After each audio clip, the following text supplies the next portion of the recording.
Bon, salut les amis, nous voilà pour une petite nouvelle vidéo. On va changer les plaquettes de frein arrière de la 50 KTM au piston. C'est valable à peu près pour toutes les bécanes de cross. Ce que je vais expliquer, ça va être assez simple et normalement vous allez vous y retrouver sur d'autres modèles. Donc voilà, les plaquettes de frein neuves chez KTM. Vous allez voir, elles sont pas bien épaisses, hein. Bon, j'ai pas la tenue adéquate, hein. On est dimanche. Normalement c'est repos. On a décidé de faire une petite vidéo, histoire de... Bon, regardez l'épaisseur des plaquettes.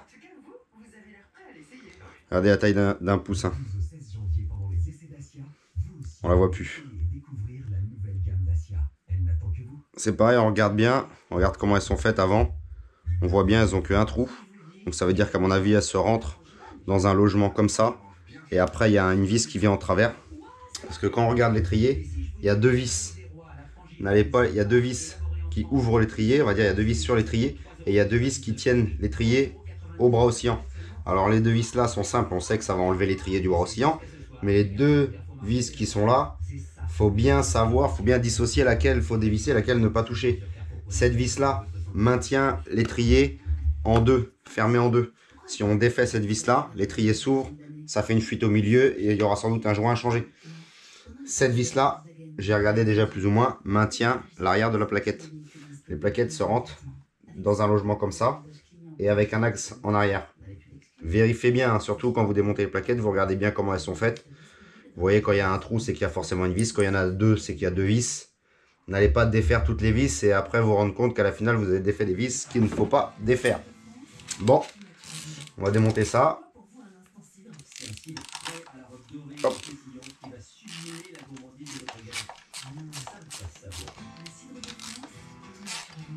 Un truc intelligent, quand vous prédessez, en fait, quand vous allez vous faire une opération pareille, ce que vous faites, c'est que vous mettez sur chaque vis que vous allez desserrer, vous défaites un quart avant de défaire l'étrier. Parce que si cette vis-là est dure, une fois que vous allez avoir l'étrier dans les mains, ça va être dur à desserrer. Vaut mieux laisser ces vis-là et faire un quart sur elle. Moi, je l'ai déjà fait.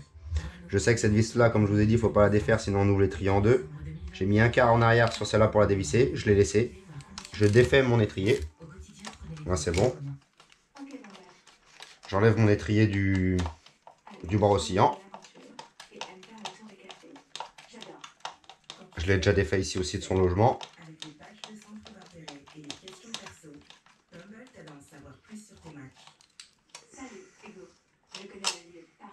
Hop, avant, arrière. Vous avez bien vu la longueur des vis, ce ne sont pas les mêmes. Une grande, une courte. Là après vous n'avez pas... Il n'y a pas lieu de se tromper normalement. Donc voilà, on en est là. Les plaquettes elles sont arrivées fines comme je ne sais pas quoi. Hop, avant d'essayer de défaire, de toute façon on a bien vu hein, cette vis là, ça tient les plaquettes. On a bien vu, les plaquettes sont dans un logement en bas.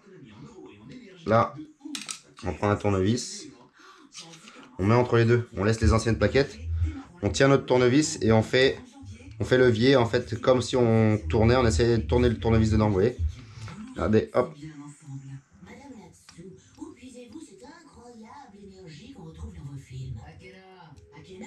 Et hop. Il y a même de l'humidité qui est sortie.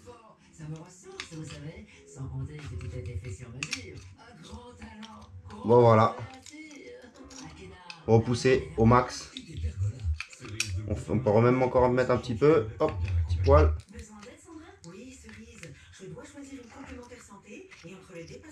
C'est parfait. À fond.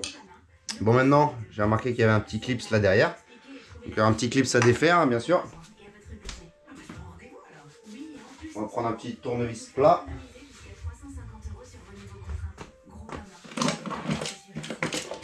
Et hop.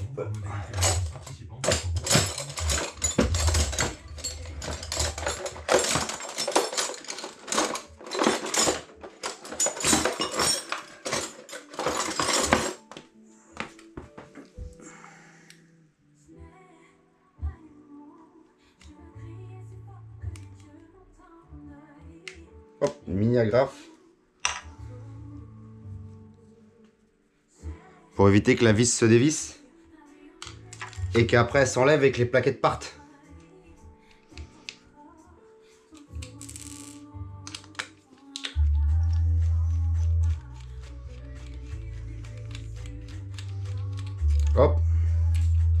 la vis avec mon agrafe.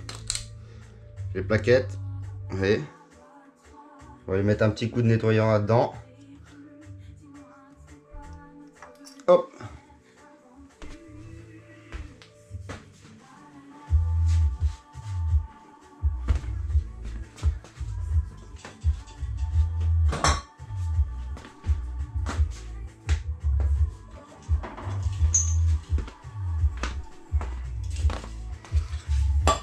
Un vieux drap.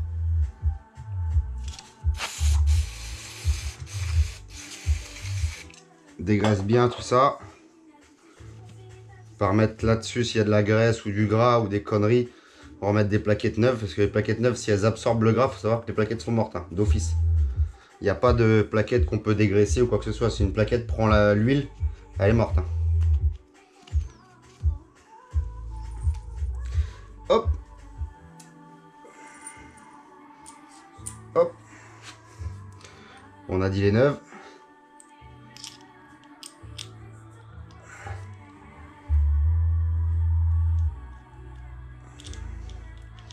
Ça c'est valable pour les bécanes de crosse. Après il y en a d'autres, il faut faire attention, il y a d'autres modèles.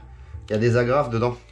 Les agrafes elles permettent aux plaquettes d'être plus ou moins fixes, en gros pour éviter que les plaquettes bougent dans l'étrier. Grosso modo c'est pour ça qu'il y a les agrafes. Là c'est pareil. Comme l'étrier dans mes mains, bah, je suis pas obligé de forcer un peu. Je mets une petite présentation. Hop. On écarte bien nos plaquettes. On représente ça. Hop.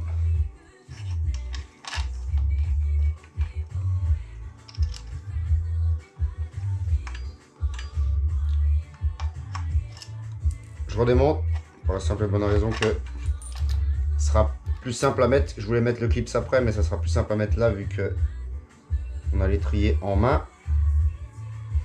Vu que c'est un mini clips là. Hop.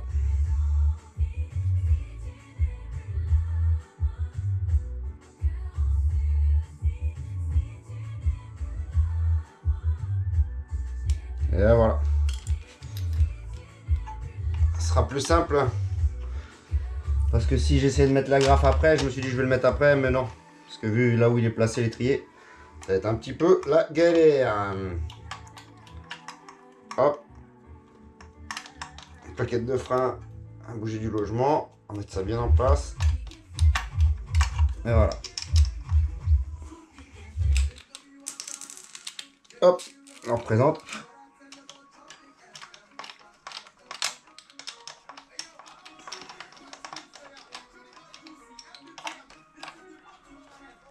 Oui, il y a un espèce de frein filet. On peut en remettre.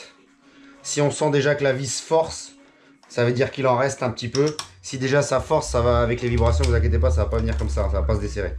Là, une fois qu'on a présenté, comme c'est de la petite vis de 8, tac tac, je me mets à peu près. Comme ça, je mets même pas un quart. Hein. La moitié d'un quart. L'histoire de, là on présente, c'est un peu dur, tac tac. La moitié d'un quart. Comme ça, pas trop forcer, parce que si vous forcez trop, c'est mort. Et ça, pareil, une fois que c'est en lieu et place. Hop, et on s'arrête là. Et là.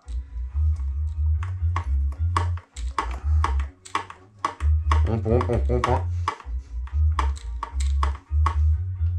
Et voilà.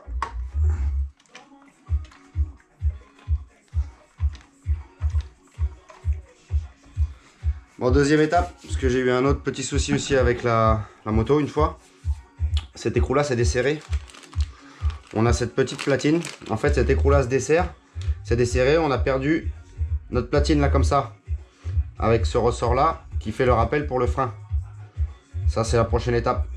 Là pour l'instant c'était étape pour les plaquettes de frein. Là c'est une petite mécanique qui est à faire, un petit entretien on va dire. Pour nous à la maison. Et voilà, j'espère que ça vous a plu et que ça va vous servir. N'hésitez pas à re-regarder. Parce que ce qu'il faut savoir, c'est que c'est valable pour plusieurs modèles. Hein. Que ce soit derby, cross ou autre, c'est valable pour plusieurs modèles ce changement de plaquette de frein. Donc voilà, merci à tous les amis.